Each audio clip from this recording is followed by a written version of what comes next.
Assalamualaikum warahmatullahi wabarakatuh.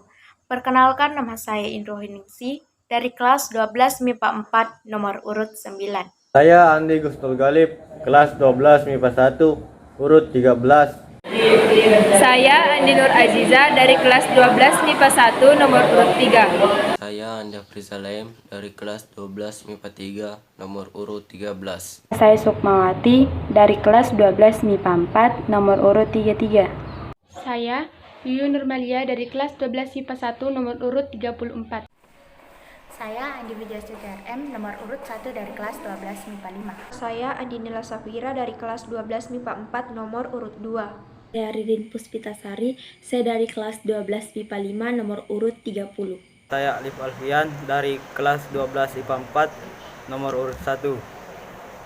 Saya Sinarti dari kelas 12 MIPA 4 nomor urut 31. Saya Andi Nurul Fajriani dari kelas 12 MIPA 4 nomor urut 3. Saya Andi Nurul Dewi dari kelas 12 MIPA 3 nomor urut 4. Saya Nadatul Savitri dari kelas 11 MIPA 5 nomor urut 17. Unsur intrinsik. A. Tema. Seorang guru sekolah merasa takut akan kenyataan hidupnya yang harus berjuang saat masa revolusi pasca kemerdekaan. B. Alur. Alur yang terdapat dalam novel Jalan Tak Ada Ujung karya Mokhtar Lubis yaitu menggunakan alur maju. 1. Perkenalan. Ketika tembakan pertama digang, jaksa itu memecah kesunyian pagi guru Isa. Terdapat pada halaman 8 paragraf 2. 2. Pertikaian. Rasa jijik dan takut memuncak dalam hati Isa melihat tangan serdadu yang sangat kasar. Terdapat pada halaman 12 paragraf 1. 3. Konflik. Ketika dia terpilih menjadi kurir pengantar senjata dan surat-surat di dalam kota Jakarta, halaman 39 paragraf 2. 4. Klimaks. Mereka akan melemparkan granat tangan itu bersama-sama dan kemudian lari. Melemparkan granat tangan ke tengah-tengah serdadu-serdadu Belanda yang berdesak-desakan keluar dari bioskop, halaman 129 paragraf 4. 5. Peleraian. Hazil berkata kepadanya Isa, "Isa, mengakulah engkau. Mereka akan datang kembali." Halaman 161 paragraf 3. Yang keenam, akhir cerita. Tetapi bersama dengan mereka, dia tahu pula bahwa baginya jalan baru mulai. Halaman 164 paragraf 4. Latar waktu. 1. Pagi hari. Memecah kesunyian pagi guru Isa. Halaman 8 paragraf 3. 2. Senja. Hujan gerimis menambah senja kian menggelap. Halaman 1 paragraf 1. 3. Malam hari. Malam itu hujan gerimis. Halaman 54 paragraf 1. Latar tempat. 1. Gang Jaksa. Bermain-main di jalan Gang Jaksa. Halaman 2 paragraf 1. 2. Gang Sirihwetan. Dari dalam Gang Sirihwetan. Halaman 2 paragraf 2. Yang ketiga yaitu Warung Pak Damra. Di Warung Pak Damra terdapat pada halaman 3 paragraf 1. Yang keempat yaitu Kebon Siri. Dari arah Kebon Siri terdapat pada halaman 5 paragraf 1. Yang kelima yaitu Asam Lama. Jalan Asam Lama itu sepi. Terdapat pada halaman 8 paragraf 4. Yang keenam yaitu di sekolah. Setelah ia tiba di sekolah terdapat pada halaman 18 paragraf 3. Yang ketujuh yaitu rumah Mr. Kamruddin. Beranda belakang rumahnya terdapat pada halaman 17 paragraf 4. Yang kedelapan yaitu tempat bekerja guru Isa. Terdapat pada halaman 54 paragraf 1. 9. Kamar mandi. Di kamar mandi, ia sedang bermain-main dengan salin kecil. Halaman 65 paragraf kedua. 10. Pabrik Limun. Tiba di depan pabrik limun. Halaman 79 baris kedua. 11. Manggarai. Membawa 4 peti granat tangan dan peluru ke Manggarai. Halaman 93 paragraf 3 dari bawah. 12. Karawang. Di seluruh daerah Karawang ini. Halaman 96 paragraf 1 dari bawah. 13. Pabrik Nimef. Di depan pabrik Nimef. Halaman 102 paragraf 1. 14. Rumah Tuan Hamidi. di depan rumah Tuan Hamidi, halaman 105 paragraf 5. 15. Karamat Plain. Di Karamat Plain amat ramainya, halaman 128 paragraf 1. Suasana menegangkan, menyedihkan, menyesal. Bagian D. Tokoh dan penokohan. Yang pertama, tokoh. Adapun tokoh-tokoh yang terdapat pada cerita dalam novel Jalan Tak Ada Ujung karya Mohtar Lubis. Tokoh utamanya adalah Guru Isa dan Hazil.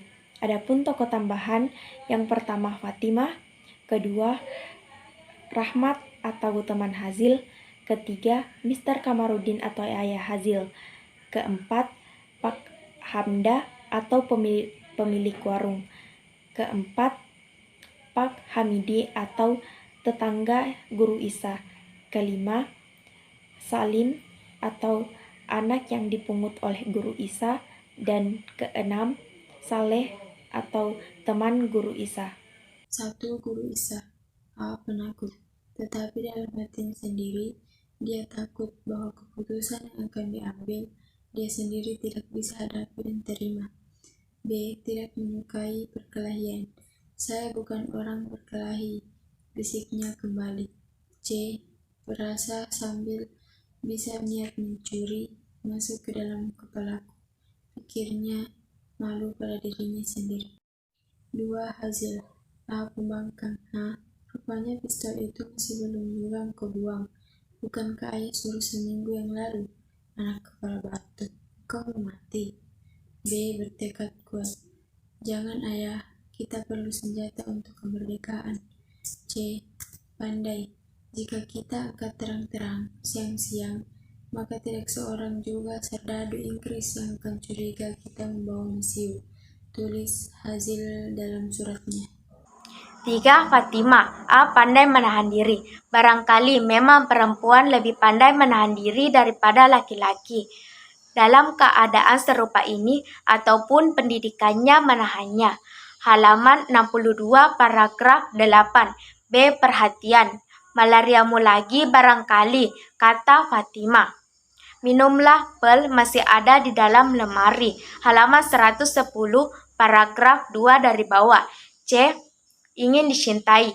Dia adalah seorang perempuan yang seluruh tubuhnya dan jiwa-jiwanya memekik, meminta dikuasai dan direbut.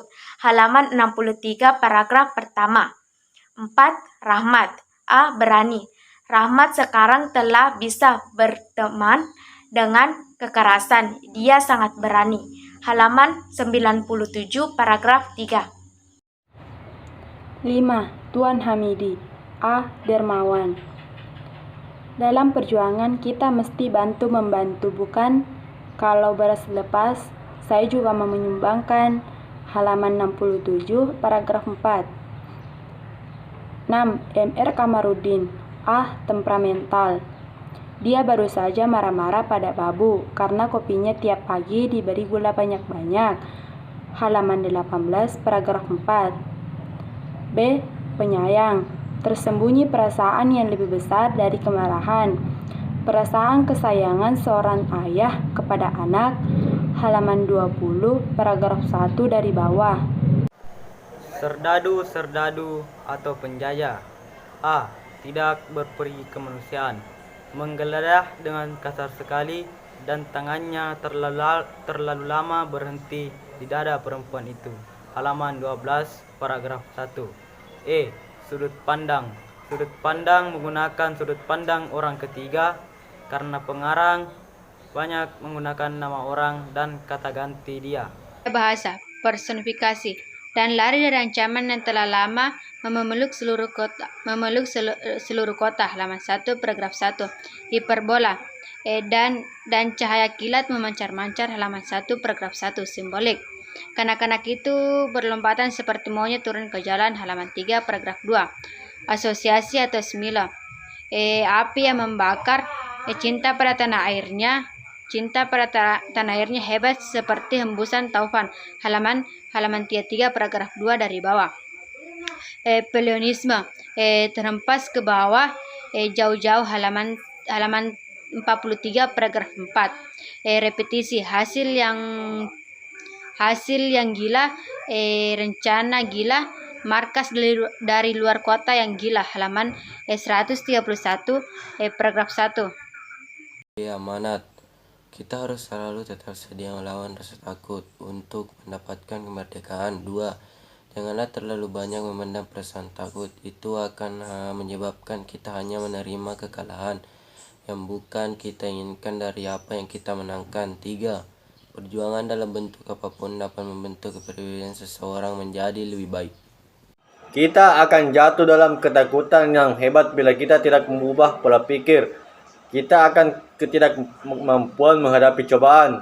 5. Menghadapi kenyataan dan yang berlebih akan ketakutan membuat mental seorang menjadi lebih kuat dan telah belajar bagaimana harus hidup dengan rasa takut. 6. Kita akan bisa menguasai diri sendiri bila kita telah berdamai dengan rasa takut. Unsur ekstrinsik. Nilai sosial. 1. Rasa tolong-menolong, gotong royong, dan rasa kebersamaan yang timbul pada masa-masa sulit, yaitu pada masa perjuangan kemerdekaan untuk mengusir penjajah dari tanah air yang sewenang-wenang terhadap penduduk pribumi yang menentang penjajah atau serdadu-serdadu. 2. Takut tentu boleh untuk siapa saja, namun hadapilah ketakutan itu suatu saat nanti. Kelak, ia akan membuatmu menjadi lebih kuat dan pribadi yang lebih baik.